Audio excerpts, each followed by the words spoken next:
My name is Zara, and this happened around 6 years ago when I was 8 years old.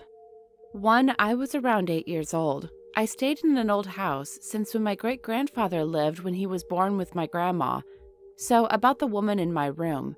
Back then, I slept with my sister, grandma, cousin, and even though I slept with them, I was still scared.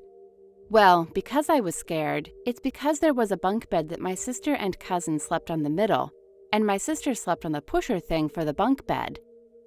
And I slept on the top of the bunk bed, which never scared me. The reason I hated it because it was hot. So that night I slept normally as usual, around like 3:36 a.m.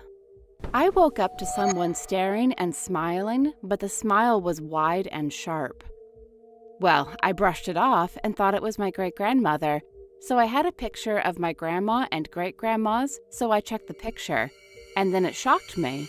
It was not my great-grandma or neither of my dead relatives. It was someone that I didn't know of.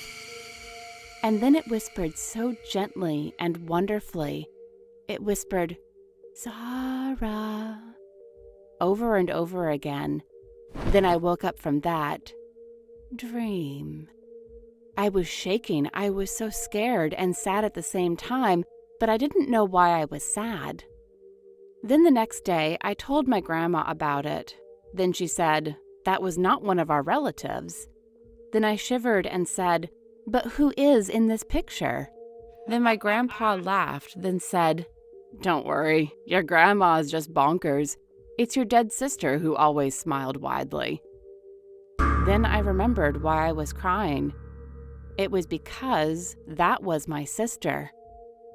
Years passed by, and now I'm 13 years old, and still question myself, how did my sister die? And why did my grandpa laugh? It still makes me scared and sad to this day.